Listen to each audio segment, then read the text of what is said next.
Craft matters, in small ways, like how a coffee is brewed, and in not so small ways, like how your money is cared for, which is why for 160 years, UBS has elevated banking to a craft, tailoring unique strategies that combine human expertise with the latest technologies, all happening across 24 time zones and 12 key financial hubs, with you at the heart of it all.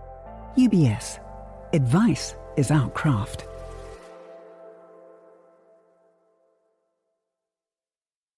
You're listening to The Globalist, first broadcast on the 2nd of February 2026 on Monocle Radio. The Globalist, in association with UBS.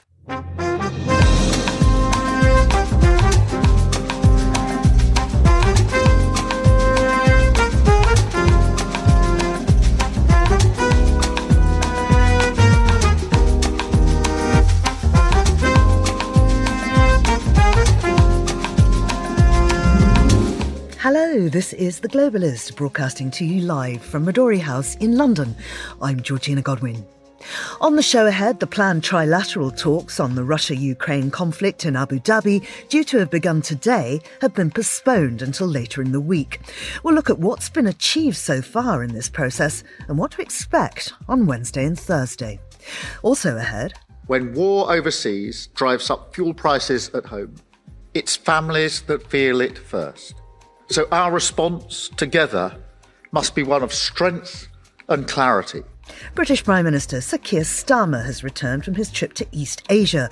We'll join our Tokyo bureau to hear how he and Japanese Prime Minister Sanai Takaichi got on. We'll have a rustle through the papers and then cross to Dubai, where many Monocle staff are heading right now. We'll have a big presence at the World Government Summit there, and we'll give you a preview of the event and what you can expect from our team on the ground. Now, if you love an old Aston Martin, good design and architecture, plus, crucially, the cold, you won't want to miss a chat with Lord Norman Foster, whom we caught up with at ICE, the annual 2-day celebration of classic cars staged on the frozen surface of Lake St. Moritz. Plus... Usually artists become super successful about their voices. Me, I try to prove that I can do it with my piano as a voice. That's rapper and pianist Sofiane Palmar, who tells us about how he's become the first solo piano artist to sell out all 90,000 seats at the Stade de France.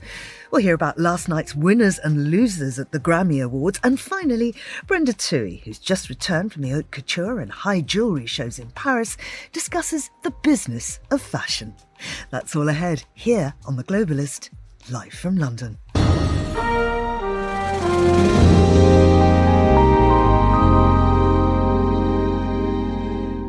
First, a look at what else is happening in the news. Iran warned of regional conflict if the United States attacks, designated EU armies as terrorist groups, and said it's open to negotiations, though no formal talks have yet begun.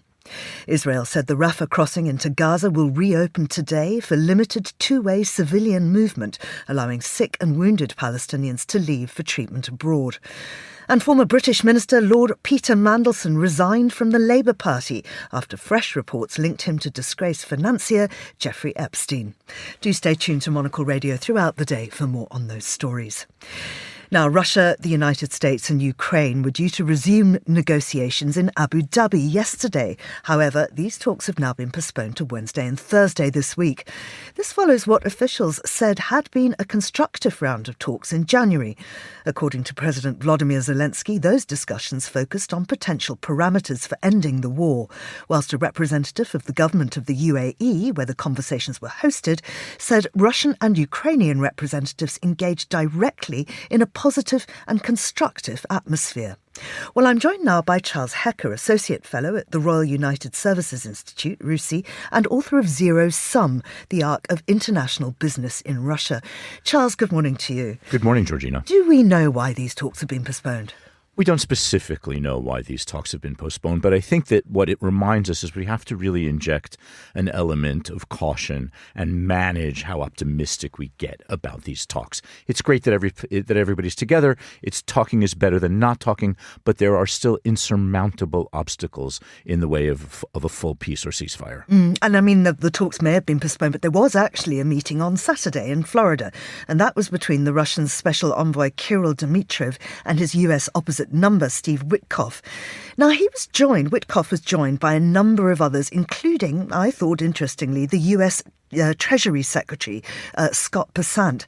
Why was the Treasury Secretary there? Does this suggest a typical for Trump transactional arrangement? Yeah, I think that you don't normally send your Secretary of the Treasury to military negotiations. And I think that what this tells us is that meetings that involve Bessent, meetings that involve Witkoff, Jared Kushner, the president's son-in-law, and Kirill Dmitriev, who is Putin's envoy to the Western business community, these are not diplomatic or military negotiations. These are business conversations. This is sort of ironing out the way the two countries are going to engage economically, and not how they're going to engage diplomatically, geopolitically, or militarily. This is secondary to what's happening in Abu Dhabi, but of primary interest to the Trump administration, which, as you point out, is incredibly transactional in these sorts of talks. And has Ukraine commented on the fact that once again Kyiv was excluded from that meeting? That's right. Yeah, well, Ukraine has never been invited to these conversations and are indicative of the fact that Ukraine has yet to be a sort of serious Ukraine's point of view in all of this has yet to be seriously taken into consideration. And even in the talks in Abu Dhabi, the demands that President Putin have put out are far beyond the red lines of Ukraine in resolving this war. So whether Ukraine is at the table or not, the red lines are still there. And I mean, to understand what might be on the table in Abu Dhabi, I think we need to go back to another meeting. Again, Ukraine was not present. And that's the one in Anchorage in August between Donald Trump and Vladimir Putin. Now, Putin has said any agreement must resolve the issue according, as he says, to the formula agreed upon in Anchorage. What was agreed? There wasn't anything agreed in Anchorage, and it's important to bear in mind that this was yet another failed effort at diplomacy. And Putin continues to hint at the fact, and some of the other people in his diplomatic entourage continue to hint at the fact that there was some sort of magical agreement set at Anchorage that is the framework for peace talks going on. I don't think that this is the case, because since Anchorage, we've had a 28-point plan, then we've had a 20-point plan, and now Witkoff says we're down to 2 points.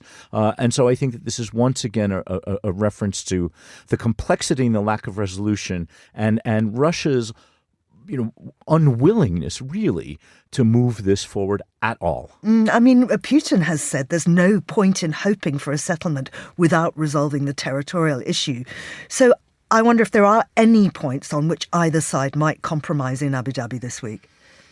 Probably not. In addition to territory, we have to wonder about room for compromise, so far non-existent room for compromise on security guarantees, where Ukraine and Russia have their red lines. We still don't have agreement on the disposition of the Zaporizhzhia nuclear power plant, which is accountable for 25%, before the war, was accountable for 25% of Ukraine's electricity. And we know that energy is an extremely critical issue going forward. Ukraine, as it does every winter, is going through a bitterly, bitterly cold winter, and Russia is pounding its energy infrastructure. None of that has been resolved. Now, the two envoys that we were just talking about from US and Russia, Witkoff and Dmitriev, again meet to focus on economic affairs. But who else is at the table? Well, so you've got Jared Kushner's at the table, and what's interesting is, if you don't mind me sort of taking it this way, is who's not at these tables. And that is, where is Sergei Lavrov? The Russian foreign minister has been largely invisible now for weeks on end. We haven't heard that much from him at all. Marco Rubio has not been engaged in these conversations. And I think that, American diplomatic capacity right now, we're worried about Iran, we're worried about Greenland, we're worried about Venezuela, we're worried about, Russia and Ukraine. And I just don't think that American diplomatic capacity is built to juggle all of these issues and all of these arising and existing geopolitical conflicts on multiple continents all at the same time. Mm-hmm. You're an expert on Russian business, and that's obviously what your book Zero Sum is about. Just to unpick this a little further, this Vitkov and Dmitriev connection, they're saying now that there's an economic panel that's going on without Ukraine, and then there's the main panel that is discussing peace. What kind of business might be on the table here? That's right. So I think that what those two parties are talking about, Dmitriev's job is to seduce the American business community and the American diplomatic delegation with offers of sort of, manna waiting for them in Russia and, an El Dorado of opportunity if only American businesses were to come back. I think what we're talking about is the potential return of companies in sectors that are strategic to both the United States and Russia, where government negotiations often play an important role anyway. And we're talking about energy. So we're talking about oil and gas. We're talking about metals, mining, minerals. We're talking about the kind of companies that have bottomless appetites for risk, number one, and the kind of sectors that typically do get some small level of government guarantee or at least a little bit of a White House political backstop were they to go back to Russia. Meanwhile, of course, the killing continues. We've heard of these miners who were killed. I wonder if you could tell us what the latest situation on the ground is and what hope there is for a ceasefire if these talks will be any different to previous rounds. I don't see that these talks will be any different to previous rounds. And even though people use words like constructive and encouraging, this is basically sort of diplomatic boilerplate that people say after almost every meeting that they have. No one has walked out of any of these meetings saying that they've been an abject failure, including in Anchorage, which was really an abject failure. We've had strikes on energy infrastructure. We've had a strike on a maternity ward in Zaporizhia. Russia thinks that it's winning this war and is going to continue to push on. And it is typical for Russia to step up its attacks and to intensify its military activity in the bombing campaign in the run-up to negotiations. Charles, thank you very much indeed. Charles Heck is an Associate Fellow at RUSI and author of Zero Sum, The Arc of International Business in Russia. This is The Globalist.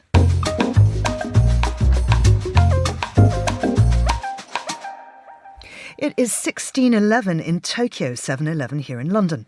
British Prime Minister Sir Keir Starmer concluded his East Asia tour with a stop in Tokyo, where he met Japan's Prime Minister Sanai Takaichi.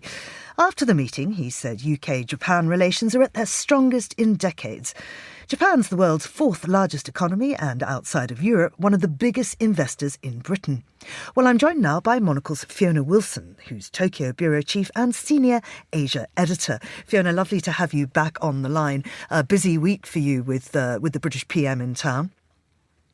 Yeah, it's interesting. He appeared, I have to say, it was about the shortest meeting ever. The meeting lasted 20 minutes. The whole thing lasted 90 minutes and then he was gone. They had dinner. Very short meeting. But, I think strategically important, particularly coming off the back of a few days in China. And it comes in the middle of an election campaign for Takaichi. So she's made quite a big thing about her diplomatic skills. She's been doing very well. She was very charming with Trump. Meloni, you'll have seen she was playing drums with the president of South Korea. So I think it plays to that story for her. You've got an election here next Sunday. So, a busy time for her, definitely. But I think it was positive. How much can you achieve in 20 minutes? They both said very nice things about each other. And they made all the right noises about, free and open Indo-Pacific, which Japan is something they're very keen on emphasizing. I think that's a bit of a nod to China. So I think it was a positive meeting. Were there any major trade announcements? No, honestly, in 20 minutes, you're not expecting much, but they did talk about a visit maybe this year. He invited Takaichi to come to the UK. And there are a lot of things they've talked about, agreements on cybersecurity. They did talk about, economic cooperation, this fighter jet program they have with Italy, moving that up, accelerating that. There was a lot of talk about energy. So a lot of positive noises. And I think it was a good, it was an opening for more negotiations. And maybe later in the year, if she does, well, she has to be elected first. But if she does come to the UK. So we know that Japan is a big investor in Britain. But how important is Britain to Japan? Yeah, I mean, I think the very much so that obviously the UK is an important partner. I mean, it's as much as strategic as anything. Obviously China is a huge partner for Japan, as is the US, but both of those countries are giving the region, the world, quite a few headaches at the moment. So I think a lot of countries, Japan's the fourth biggest economy, but at the moment it's being buffeted around between China, obviously. The US was always a very stable ally. That's not the case now. So I think there's a feeling among countries, not just Japan, the UK would be among that, Canada, as we just saw, Carney going off to China to make his own deal. I think there's a feeling that countries, middle countries as we're calling them at the moment, they need to kind of stick together and form their own agreements, their own relationships that don't depend on others. So I think the UK is very important in that bigger picture. So Takaichi angered China recently, as you've referred to, with her comments on defending Taiwan. Did Starmer get drawn into that? No, I mean, he absolutely did not, and quite wise. As you can see, what happened to Takaichi, subject is best avoided. She's really been punished for that comment. But interestingly, I think with her ratings in Japan, it served her quite well. I think it served her profile well. People see her as someone who's not going to back down. She hasn't backed down from those comments. Whether she said them deliberately or not, she basically said that Japan would come to Taiwan's aid should China invade, and that it would impact Japan's security if China did invade. And that these are just things that are never normally voiced. There's a sort of degree of ambiguity. It's a discretion that we draw a veil over the reality of what that situation might involve. She didn't. She said it out loud. And I think, obviously anyone watching would think, I will not be mentioning Taiwan. So I think they kept away from that issue. And, in 20 minutes, they were not looking for trouble at this meeting. It was very much about cementing the relationship and all smiles. There was no drumming involved. No, I don't think Starmer's a great musician. So is it? It's basically a soft power play for both countries. Yeah, definitely. It's absolutely a soft power play. It helps Takaichi absolutely right now. She's got a lot of economic issues to deal with at home. She's got it's looking quite positive. The polling is very good for her. The question is, next weekend, can she get an outright majority just with her own party, which she doesn't have at the moment? She's in this awkward coalition. The party she's in coalition with is looking like it might lose seats. And actually, the LDP, her party, may end up doing better. It's an interesting moment for Japanese politics. And I think unexpectedly, she's proved to be quite a good player on the international stage. And it'll be really interesting to see how it plays out over the week. Absolutely. So finally, Fiona, when you sort of step back and have a look at it, what does this mean in general for UK-Japanese relations? I think relations are good. There's been no problem. I think, definitely Japan was a bit startled by Brexit. That was a bad moment, I think, in the relationship, because up to that point, the UK was seen as the soft landing for Japan into Europe. The Japanese government felt we know how to deal with the UK. We've got a very long relationship, long historical relationship, and this is just a very good entry point. Now, when Brexit happened, that slightly changed that relationship. That made it a bit shaky. And I think, what we're seeing is, the moving forward. It's not a reset, didn't need to be reset, but it cements what was already a good relationship. Fiona, thank you very much indeed. That's Fiona Wilson, our Tokyo Bureau Chief and Senior Asia Editor. Now, still to come on the programme. And the Grammy goes to Bad Bunny, We'll hear all about last night's Grammy Awards in Los Angeles and also what Bad Bunny said from the stage. This is The Globalist. Craft is a matter of perspective, a unique outlook, an obsessive attention to detail. With UBS's Chief Investment Office House View, we're focused on identifying the latest investment opportunities and market risks to help you achieve your financial goals, so you get the big picture broken down into thought-provoking insights. Delivered daily and curated by over 200 globally connected, locally active analysts. UBS. Banking is our craft.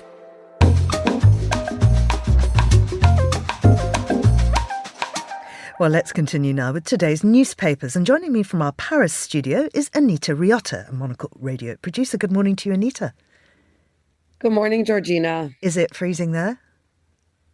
It is actually not freezing here. I hope that is not rubbing it in too much if it is freezing in London. They've had quite a temperate January, I'll say. Oh, well, that's lucky for you, I would say. Let's talk about this new no confidence vote. So Le Cornu is facing 2 new confidence motions today. Absolutely. And as listeners will know, this is just the latest chapter and truly a seemingly endless cycle to get through a budget that has not only not gone through yet, but has taken quite a few prime ministers down with it in the attempt of passing it. So recently, the current prime minister, Le Cornu, has used an Article 49.3 rather of the French Constitution, which avoids going through Parliament. And this is a pretty serious about face from his previous position that he would absolutely secure parliamentary approval. So that has triggered a fresh load of no confidence votes. This is after he faced no confidence votes just a few days ago. So he's expected to survive them and then push through this budget finally with this Article 49.3. But it certainly, Georgina, doesn't really point to anyone having found some sort of compromise or the parliament really coming together behind this bill. And I'm assuming that's all over the front pages there today. Oh, you can't miss it. And I think, it's interesting. You do see some articles that are trying to move the conversation along, trying to say, okay, once we can sort of get this bill through, what else should the government be looking at? What else is really on the table? But it really seems that until this budget can get through today or this week, it's going to be tough. It's going to be a tough story to take it off the front page. Right. Now, the events in Minneapolis continue to reverberate around the world, and the latest casualty, if you like, is a French IT group. How is that related to ICE?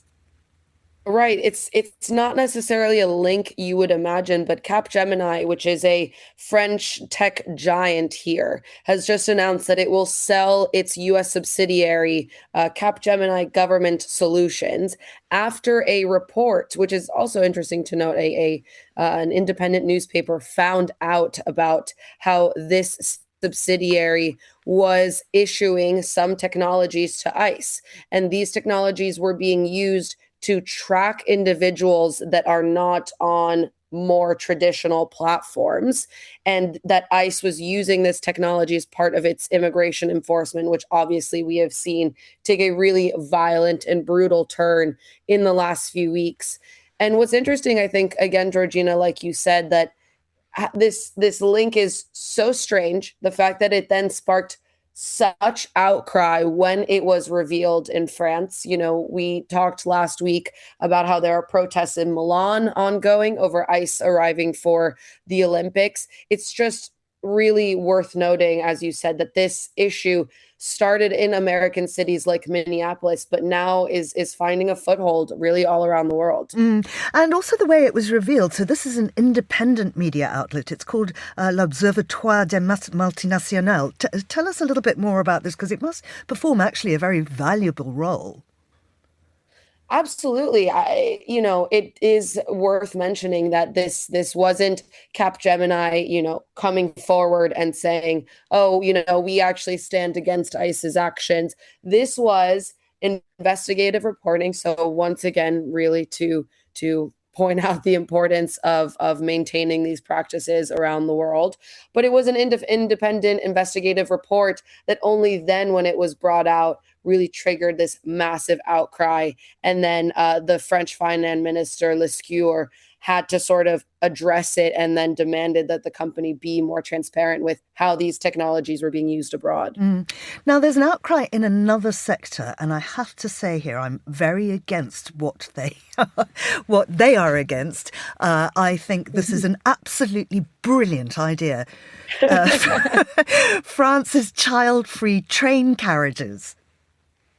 So very astute or very careful listeners of Monocle Radio will remember that we did mention this story in our headlines at late last week, but there has been a real national outcry about the fact that French national rail operator SNCF has decided that there will be certain train cars where there are no kids allowed. And the idea here, as we mentioned, is that this is going to be for business travelers. So it's quiet. It's a place where people can do work. And I have to tell you, Georgina, I'm also super with you about this. But what's really interesting is that it's triggered an enormous outcry in the country. It's like, this is really how we're moving the story along. It's just plastered all over French TV news shows, over magazines, about whether France is becoming a kid-unfriendly country. But, I have to say I'm with you. I mean, there's a place for them. There's a place for them, but it's not where you're trying to work or travel in comfort. But one thing that annoys me, it bans only under 12s, right? I want teenagers gone too. No teenagers. Yeah, they must all just go away. Oh God, I'm a terrible person. Am I a terrible person? That's true. No, but I think it's fair. But I think that it is. Another sort of area about this is that the birth rate has fallen to its lowest ebb since the Second World War.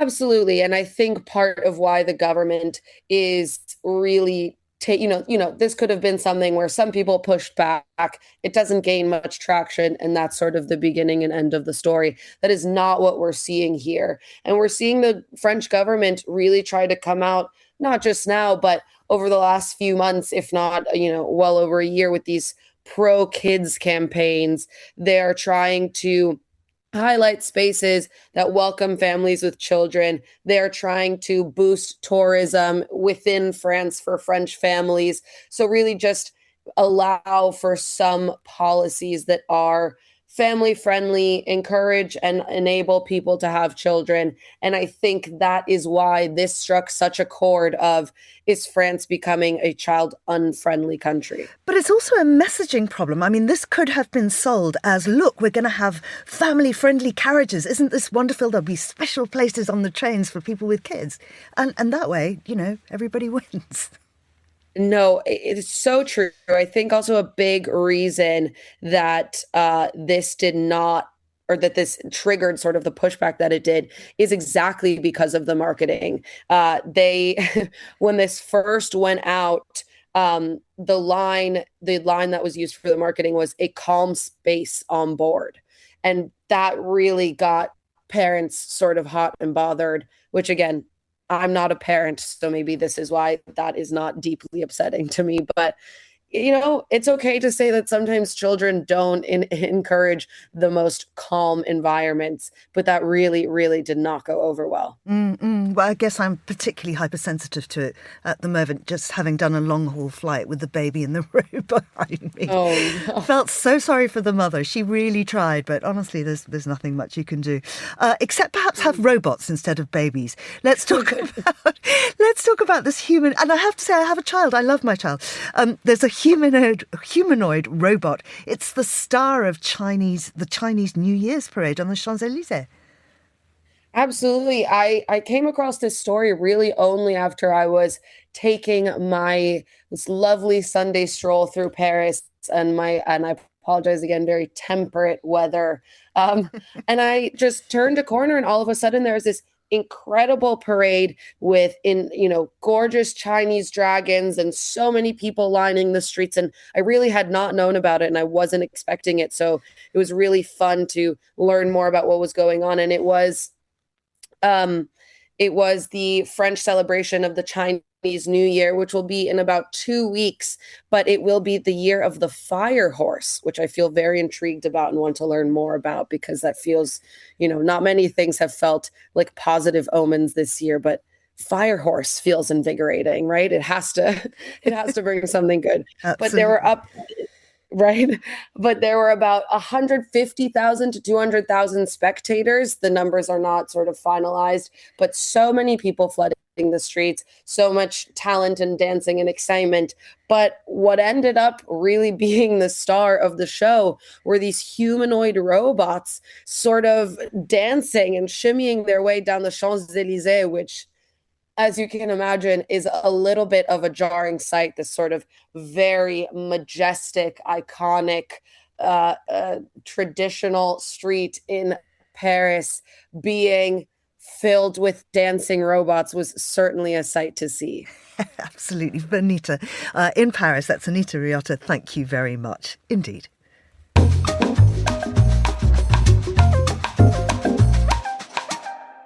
Now, here's what else we're keeping an eye on today. Iran warned of regional war if the United States attacks and designated EU armies as terrorist groups, while signalling openness to negotiations despite no formal talks being scheduled. Washington and Tehran are exchanging diplomatic signals as regional allies push for de-escalation. Israel said the Rafah crossing between Gaza and Egypt will reopen for Palestinians on foot today under strict security checks. The move will mainly allow patients to leave Gaza for medical treatment as part of a US-backed ceasefire plan. And Lord Peter Mandelson resigned from the British Labour Party after new US court documents revived scrutiny of his ties to Jeffrey Epstein. He denied financial allegations but said he was stepping down to avoid further embarrassment to the party. This is The Globalist. Stay tuned.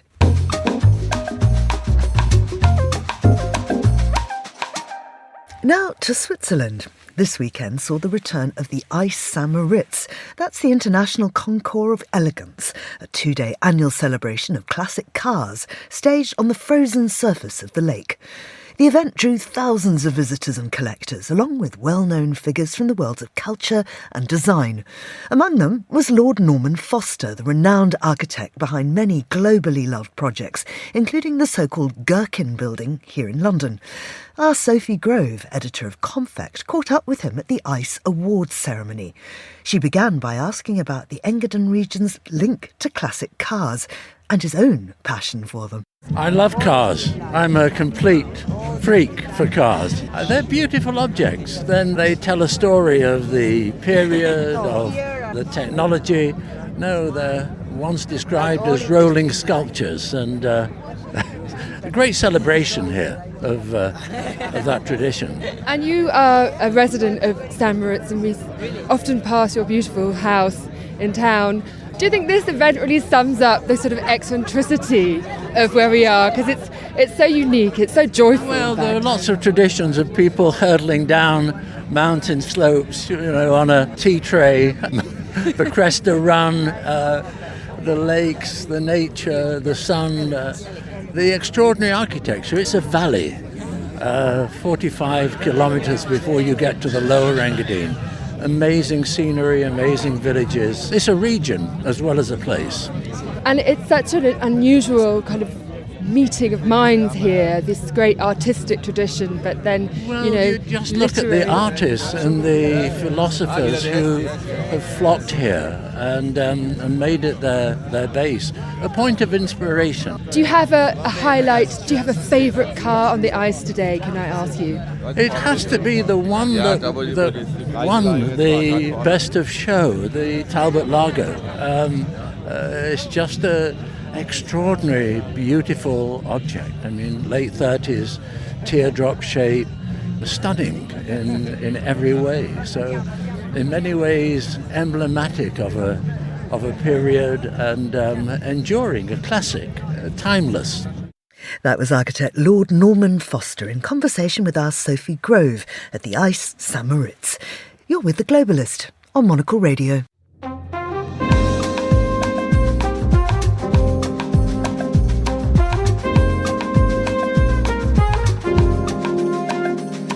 It is 11:33 in Dubai and 7:11 here in London. I beg your pardon, 7:33 here in London. This week, Monocle Radio, Cafe and editorial departments are all in Dubai for the World Governments Summit. Well, I'm joined from there now by Inzamam Rashid, who's Monocle's Gulf correspondent, to give us a preview of what lies ahead. Good morning to you, Inzi. Good morning, Georgina. Do you tell us about the World Governments Summit as a whole? What is it? Well, look, it's an interesting event which convenes world leaders, heads of state, government ministers, and people from all different backgrounds, whether it be fashion, the world of fashion, hospitality, and it brings them all together at the Medina Jumeirah in Dubai, and they're there to talk. They're there to sit around in a majlis format and have very open and quite honest discussions. It's an opportunity, particularly for global South leaders as well, to actually have their voice heard, particularly on the back of Davos, where, of course, many world leaders were there, business owners, CEOs and founders were there as well. But often you don't find many from the global South trekking to the mountaintops and in the snow. And then those who have spent time in Davos come over to Dubai to defrost and spend time at World Government Summit to discuss a number of issues. But what you've got to look at this particular summit, they say that this is going to be the largest World Government Summit that they've ever put on, 150 plus government delegations, 35 plus heads of state and government. There's around 6,000 or so participants expected, with 340 sessions across the next few days. And of course, you'll be able to find the best coffee in town at the Monocle Cafe as well. Absolutely. At the top of the show, we were talking about the trilateral meeting between Russia and Ukraine and the US, and the fact that it's been hosted in Abu Dhabi this week. So as the Gulf becomes more of a mediator on international issues, how does that impact events such as this? Yeah, I think this World Government Summit in particular falls on with a backdrop of a pretty tense region right now because of what's happening with Donald Trump's beautiful armada arriving here in the Middle East, and a potential attack on Iran, and of course, and a potential Iranian retaliation, but also because, as you mentioned, the UAE, the Gulf, likes to play this role of kind of mediator in chief, particularly with issues beyond its own borders. So yes, the first trilateral talks between Ukraine, Russia, and the USA were held in Abu Dhabi, and I think this event is probably a reminder actually of how the UAE, how the Gulf likes to operate when it comes to diplomacy. They have their doors open for anyone and everyone to come in, to sit around, like I said, in that majlis format all around the room and have these very open and frank discussions. Now, this World Government Summit in particular, I think what we will see over the next few days is there will be a lot of kind of side room conversations around some of the diplomatic tensions, not only here in the region, but around the world as well. I think one thing in particular to note, Georgina, over the next few days is to actually see whether Saudi Arabia will send a delegation to this year's World Government Summit here in the UAE. We know that, of course, there are heightened tensions and disagreements between the UAE and Saudi Arabia right now. The relationship is probably the worst it has ever been, well, certainly for a very, very long time. And so that's definitely something I'll be keeping an eye out on, whether Saudi will actually send a delegation. So look, within the World Government Summit, of it actually being, a convener and bringing people all together, there are still small elements of tension and detail that we need to keep an eye on over the next few days to see how the Gulf countries within themselves will operate as well. Now, you mentioned great coffee, and that's because our cafe is represented. What will our other various teams on the ground be up to?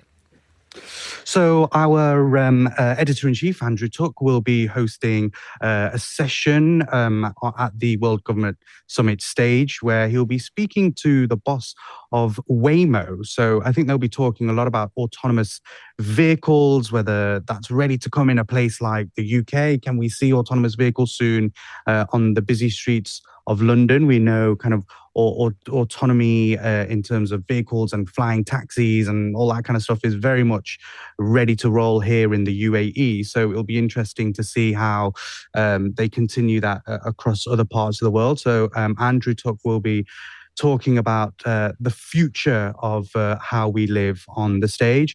Tom Edwards, head of radio, of course, will be host of The Entrepreneurs, will be joining myself in the radio studio here at World Government Summit, where we'll be grabbing people as they walk past. Now, you got to remember, door stopping isn't actually allowed here in this country. So we have to politely grab a world leader and usher them past the Monocle Cafe, get them a cardamom bun and into the studio to have a discussion. So there'll be plenty of that over the next few days as well. Inzi, thank you very much indeed. That's Inzamam Rashid, Monocle Gulf correspondent. And do listen out for interviews coming from our pop-up studio. I think the next one will be on this show tomorrow. And if you're in town for the summit, join us for a coffee in the Monocle Cafe there. And while in Dubai, also check out Al Kabulan. That's the world's first African dining hall. And then, to give it context, listen to the latest edition of Meet the Writers with opera singer and chef Alexander Smalls on how and why he created that particular dining hall. This is Monocle Radio.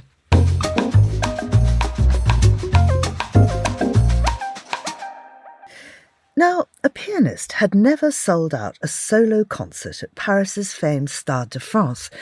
Never, that is, until rapper and classical pianist Sofiane Pamar brought his music to the 90,000 capacity stadium earlier this month.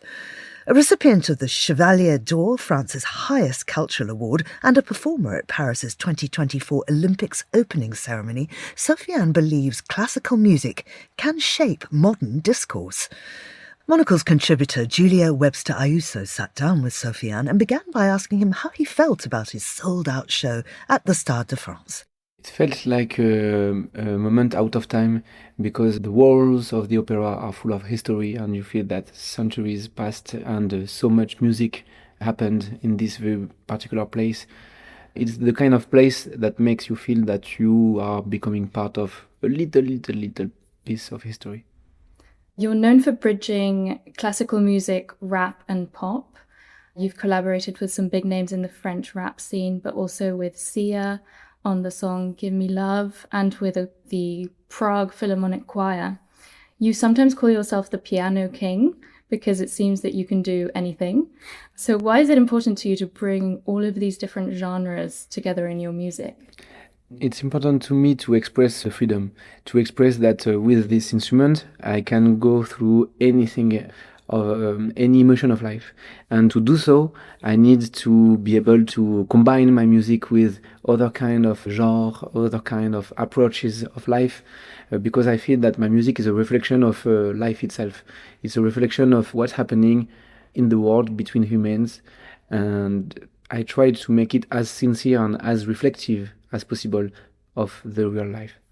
What is it about the piano as an instrument that seduced you at an early age? It's so beautiful. It's like a grand, it's majestuous. It has so much possibilities. You can do both hands at the same time, so it means that you can have a melody supported by some polyphonic harmonies under it. It looks like, for me, when I think about it, an orchestra, but in black and white. There's something that you have everything, but you cannot push as far as an orchestra because you have so many timbres, so many options of colors in an orchestra. But in a piano, you can still, by yourself, alone, be a conductor of a music that is already super full with all the keys you have on the keyboard. We're in the same hotel where earlier this year you were knighted for your contributions to art and culture. What was that like? What was it like, that ceremony? There is two kinds of awards. There are awards that you can receive because you are successful as an artist, and it reminds you that there's a lot of numbers around your music about sales, gold records, platinum records, diamond records. It's one kind of award that are very, very important for an artist. And the other kind of award are the awards that are about honor, about being recognized as a contributor of a form of art. And this one is in this category. And this category is priceless because it gives you back something I have been stolen from, because as a kid I worked so much, and it took us as a family several generations to reach that point. So when your own country is giving you back something that is honorific, it means very, very, very a lot. Something super deep. You performed at the Olympics opening ceremony. You played Imagine with French singer Juliette Armanet on a floating platform on the Seine, and the piano you were playing was on fire. Can you tell me a little bit about that experience? Because it was a really beautiful performance, but it also looked like quite a challenging one. Like there was fire, there was a little bit of rain as well. Yeah. What was that like? I think the most challenging part is the feeling you have the last 10 seconds before you have the last countdown. You know that you are going to be live in front of 1 billion people. This is the most intense thing, because like the fire, the rain, the water, it's challenging, but it's still technical. But this moment, the feeling of you prepared yourself a lot for a long time. I knew 2 hours and a half that I would do this, and it was a secret. I signed crazy confidential agreements to protect this secret, and then suddenly after 2 years and a half, you have the final countdown, 10, 9, 8, etc., and then boom, 1 billion people are watching. This is the most intense feeling. How do you feel about the music scene in Paris? Because I hear you come here regularly, but that you're based in LA now. Why LA? I move in a place for like a certain amount of time, and this is how I create. My first album was touring all over the world. The second one was focusing on Asia. The third one was focusing on South America. And now I'm like in a LA cycle. So I was here. I'm still here. I've been here since 2 years to compose my next album. So you've been in LA for 2 years? Yeah. And you've got a big show coming up at the Stade de France in 2027. You'll be the first pianist to headline at a 90,000 seat stadium. What do you think this says about how people listen to classical music today? I mean, it's the first time in history, so it doesn't mean that people are listening to classical music this way. It's too early to have this conclusion, but I think that I am opening a new door of experiencing instrumental music. You can listen to instrumental music in a very, very close situation, a very intimate one, but you can also bring these instruments into a rock star situation, like this huge event. And this is what I try to prove. I try to prove that with a different medium than the voice, usually artists become super successful about their voices. Me, I try to prove that I can do it with my piano as a voice. So you're touring Europe over the next few weeks. You're playing at the Tonhalle in Zurich and the Berlin Philharmonic. That's ahead of your new album coming out in April. What can you tell us about it? This is the most ambitious album of my life. I created 20 songs for this album that were a selection among 100 songs that I created over the last 2 years. It was a huge and complicated process because I wanted to elevate myself to a new kind of music. So because after doing 3 albums of piano solo, I needed a change. I found it, and I'm super proud of what I did, and so I can't wait to share this album to the world. That was French pianist Sofiane Palma in conversation with Julia Webster Ayuso. This is The Globalist on Monocle Radio.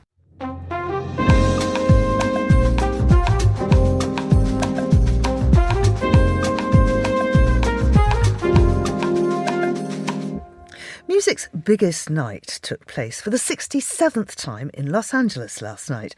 Well, I'm joined by Kate Hutchinson, who's a music journalist and host of the Last Bohemians podcast, who was watching. Kate, good morning to you. Is it still music's biggest night? Oh, absolutely. I feel like all the stops were pulled out last evening. Lots of massive wins, lots of record wins, and also a side serving of politics and protest. Oh, well, absolutely. I'm longing to hear about that. Now, that came mostly from Bad Bunny. What did he win and what did he say on stage? So obviously the big headline is that Bad Bunny, the Puerto Rican artist, won Album of the Year for his album Debí Tirar Más Fotos. It was the first Spanish language album to win Album of the Year, and it fended off stiff competition from Justin Bieber, Sabrina Carpenter, Lady Gaga and Tyler, the Creator. And when he got up on stage, the first thing that he said before he got started with his acceptance speech was "Ice Out." So that slogan was everywhere. It was everywhere on people's badges and pins that they were wearing on their outfits. And there was a sense, I think, of the music community really taking a stand together. Were there any snubs or surprises? Absolutely. But it wouldn't be the Grammys without any snubs. I think Sabrina Carpenter went home empty-handed, as did Chapel Rowan. But Chapel Rowan's big outfit reveal looked like it might need its own award entirely. The red carpet looks this year did not disappoint. But I feel also that the Grammys can feel, fairly familiar with the same names dominating. So, Billie Eilish wins Best Song. Kendrick Lamar took home 5 awards. But there were some twists and turns, I think. It was also the first time that K-pop won a Grammy. K-pop Demon Hunters took the award back for Best Song, written for visual media for Golden. I think they would have been outraged if they didn't win. And there was also, I have to, as a British music journalist, I have to big up the Brits. There were lots of wins for British artists this year, which was really incredible to see. Such as? We had Lola Young, who beat off Justin Bieber, Lady Gaga and other megastars to win the Best Pop Solo Performance for Messi. Youngblood won the award for Best Rock Performance, although I would have also loved to see Australia's Amel and the Sniffers in there. Olivia Dean won Best New Artist. FKA Twigs took home the award for Best Dance Electronic Album, and then The Cure won 2 awards as well. So it was a really big turnout for the Brits. Now, we know that the Oscars will be streaming from 2029. Is that likely to be the case for the Grammys too? Streaming from 20, I mean, it just makes sense in order to reach a bigger, audience as possible. I think everybody always wants to see what people turn up to wear on the red carpet, what they say on the podium, who's going to say what, and what the performances are. There were some incredible performances at this year's Grammys, including Lady Gaga's return to form, performing in sort of the middle of a basket. She was wearing a basket on her head. So that's brilliant. Tell us more about the look, the sort of whole red carpet look.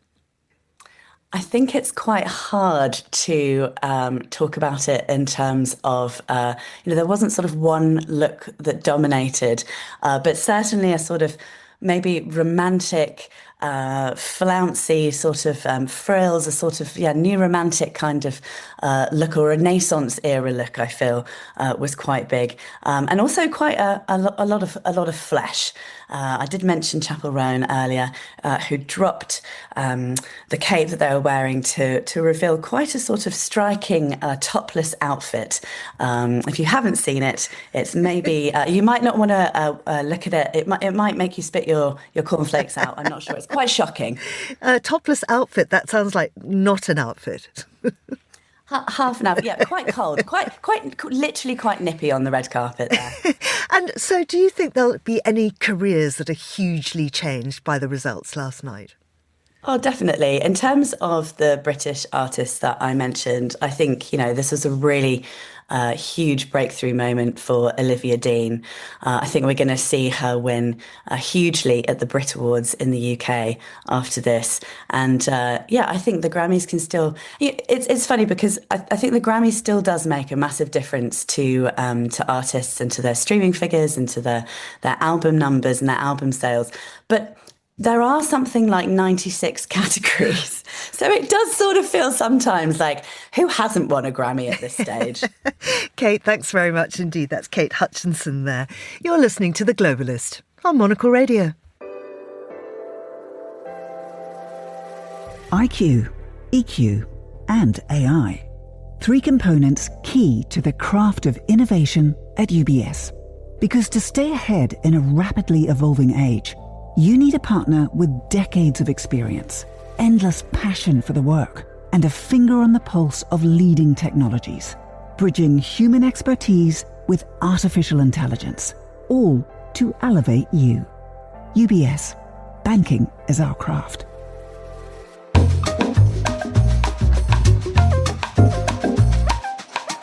Now, my friend Brenda Toohey, who's also Monocle's luxury markets editor, is here with me to report back on what seems to have been a fabulous time at the haute couture and high jewellery shows in Paris.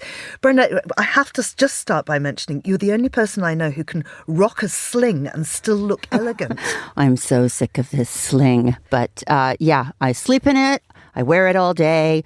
You know, I just take it off to shower. And this is because you fell down the stairs in our Zurich studio? I just fell because I wasn't watching where I was going, and I have very big feet.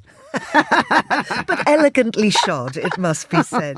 Now, listen, we want to talk about the business of fashion. How do you define haute couture? I mean, it's not a profit line. What is it? Well, it's really the culture of the fashion house. Haute couture itself, to achieve haute couture status, you must meet the right criteria. So it's not for everyone. You have to show twice a year in Paris in January and in July. You have to employ at least 15 specialist artisans. You have to create clothing by hand. So unique pieces of clothing, absolutely unique. One-offs, there can't be, any doppelgangers there. All done by hand. Your client must come in for multiple fittings. They might prefer to have their arms covered or to have the length a little bit, longer, shorter, whatever. So unique. It's a little bit like champagne, I suppose, haute couture. It's not for everybody. Not everybody meets the criteria. You can be invited as a foreign couturier to show in Paris, but predominantly it's the French. So what's the business model, though, if this is a kind of...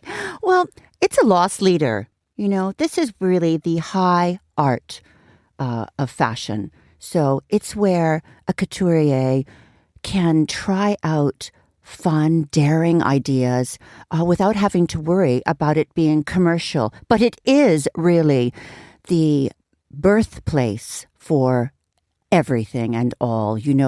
Couture, Chanel showed tweed jackets, let's say, originally, tweed that was manufactured specifically for a couture show might find its way in another iteration in a ready-to-wear.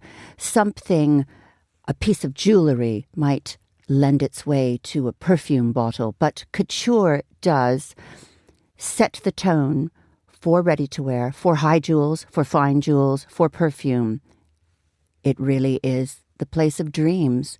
And it's the culture and the art form that then might find its way into a museum. So haute couture is the art, really, of fashion.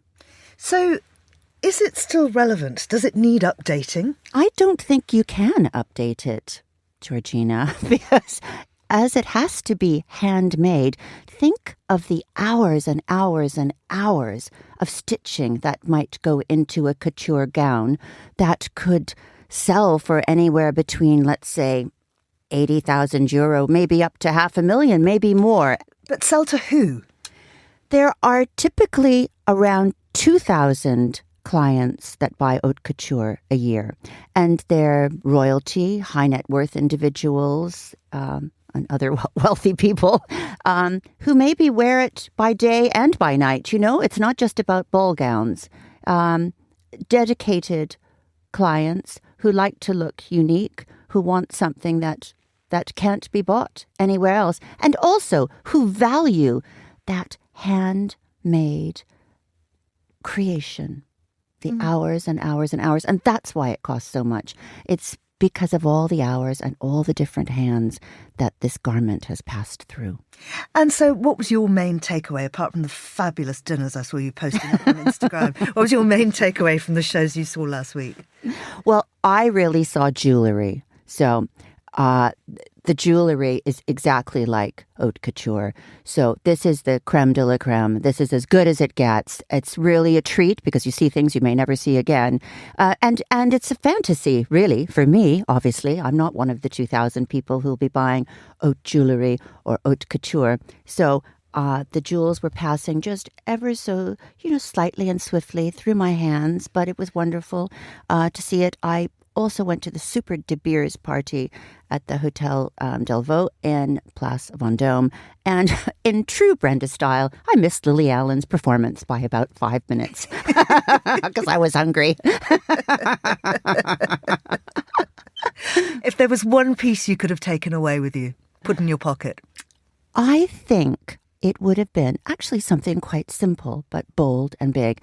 Graf had a fabulous sapphire surrounded just by 2 diamonds, rather large. The sapphire was perhaps 180 carats. It was gorgeous.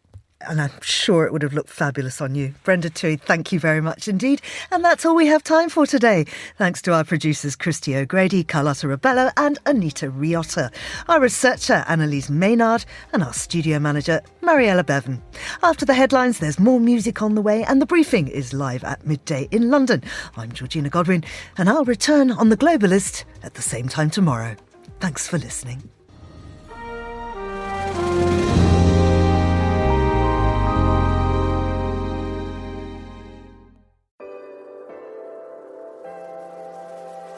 With UBS, you have a truly global partner, incorporating new technologies, innovative approaches, and unexpected opportunities, leading you to insights that help answer the questions that matter, delivered with passion, care, and unmatched expertise. Because it's about rising with the dawn each day, knowing that we can do even better. That's what banking is to us. Not just work, but a craft. UBS. Advice is our craft.